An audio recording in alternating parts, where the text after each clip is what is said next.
Et c'est reparti pour l'évolution. Alors, dans l'évolution, nous avons vu que de nouvelles espèces apparaissent. Que de nouvelles espèces disparaissent, mais ça, peu importe, quelles que soient les circonstances, mais en tout cas, de nouvelles espèces apparaissent à chaque fois. Et le concept clé que vous deviez absolument bien comprendre, c'est que ces apparitions étaient dues au hasard.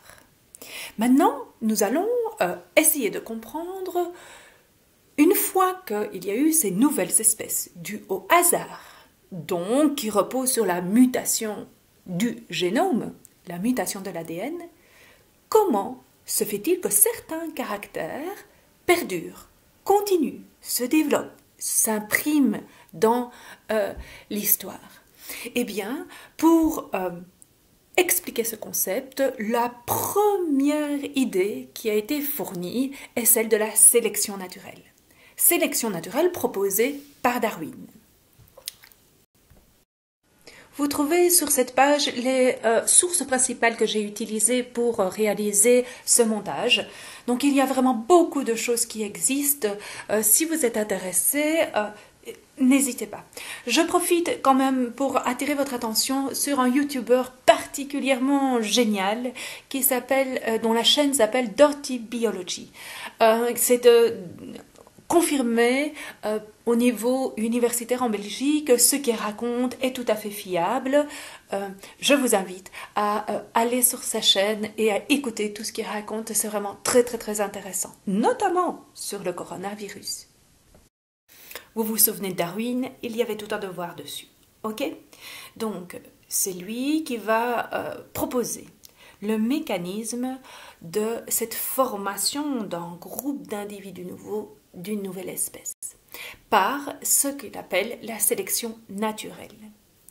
Donc, la sélection naturelle, c'est le mécanisme qui implique que les individus d'une espèce les mieux adaptés vont survivre et vont se reproduire. Darwin a établi ce mécanisme sur base des observations, toujours des observations, d'accord? Qu'est-ce qu'il observe? Il observe qu'il y a une adaptation des plantes à leur milieu.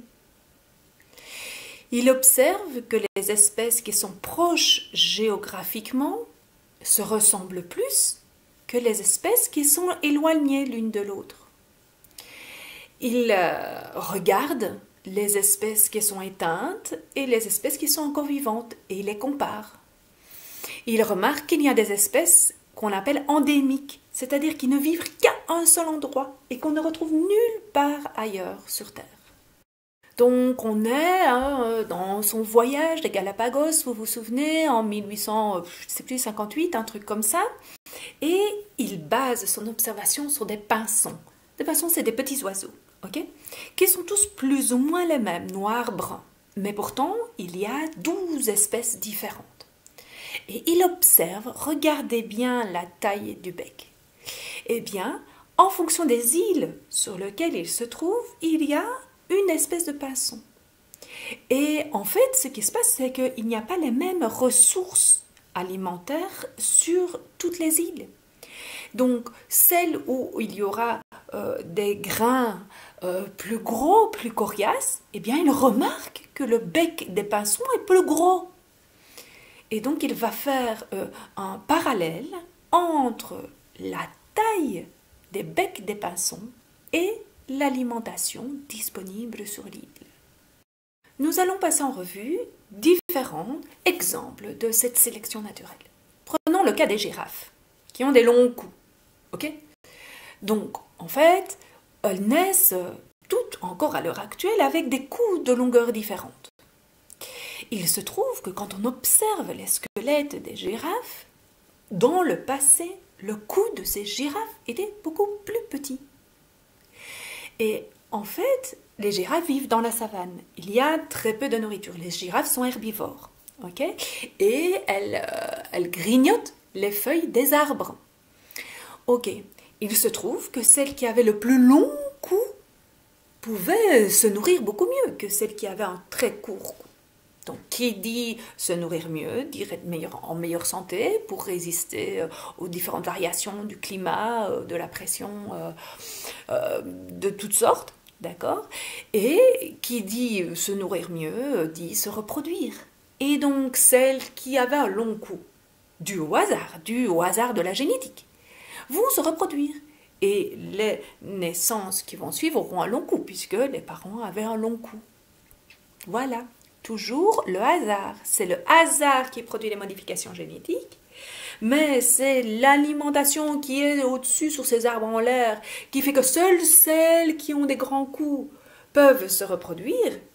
Et donc, c'est comme ça que les girafes ont des longs coups. Vous faites ça sur 1000 générations, donc une génération, c'est quand on a les enfants, et puis etc., etc., eh bien, vous allez avoir des coups de plus en plus longs. Parce que celles qui auront des coups de plus en plus longs ont plus en plus accès à la nourriture. Donc, ce mécanisme de la sélection naturelle est basé sur le fait que les membres d'une même espèce sont différents les uns des autres. Ok? 2.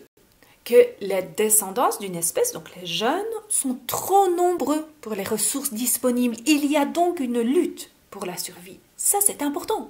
S'il y avait suffisamment d'herbe partout, peu importe d'avoir un long cou ou un court cou, non. On a une sélection naturelle lorsqu'il y a une lutte pour la survie.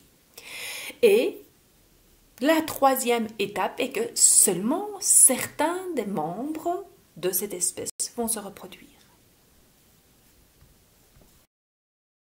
Non, un autre cas absolument fascinant qui est un papillon de nuit qui s'appelle la phalène du bouleau. Le bouleau, c'est un arbre qu'on trouve dans nos régions avec une écorce blanchâtre, comme ça, qui fait des espèces de... L'écorce se défait en petites feuilles. D'accord?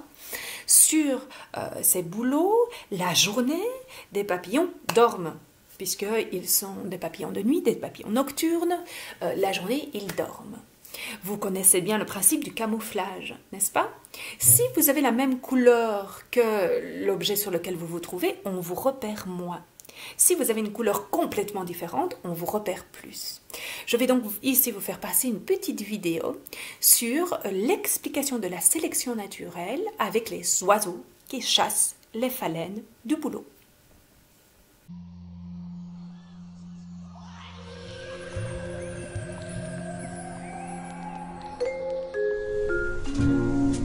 À première vue, l'harmonie des formes naturelles semble découler d'une logique rigoureuse.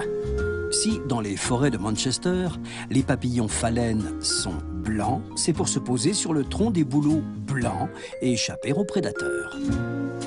Mais quelques détails détonnants trahissent les brouillons de leur fabrication. Incapable de se reproduire parfaitement à l'identique d'une génération à l'autre, la nature engendre des mutants, une nuée de variations autour de ses modèles précédents. Heureusement, une loi implacable rappelle la norme, la sélection naturelle. Sur le tronc d'un arbre blanc, le papillon noir sera sûrement dévoré avant qu'il ne puisse propager ses gènes particuliers. Cette profusion d'essais sévèrement triés garantit l'équilibre des formes, mais aussi leur évolution. Ainsi, lorsqu'au XIXe siècle, la suie des usines a soudain recouvert le tronc des bouleaux blancs, en moins de 100 générations, grâce aux hécatombes de la sélection, la descendance de quelques mutants minoritaires est devenue la norme à Manchester.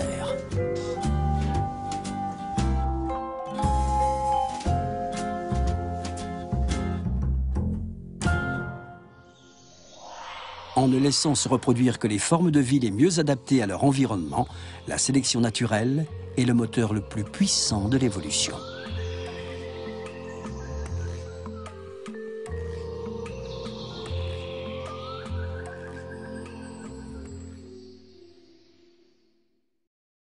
Donc la sélection naturelle repose sur l'inégalité des chances de la reproduction, d'accord?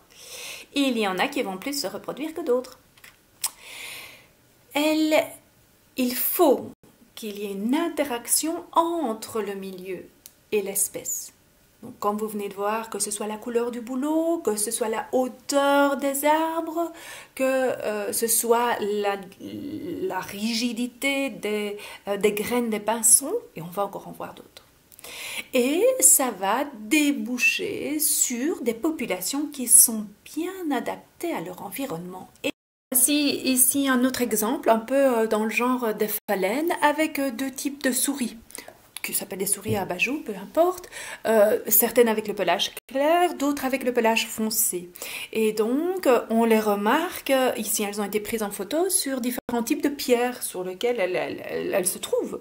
Alors vous remarquez tout de suite que la souris au pelage clair sur une roche claire se voit beaucoup moins que dans la photo en dessous, avec la souris au pelage foncé sur une roche claire.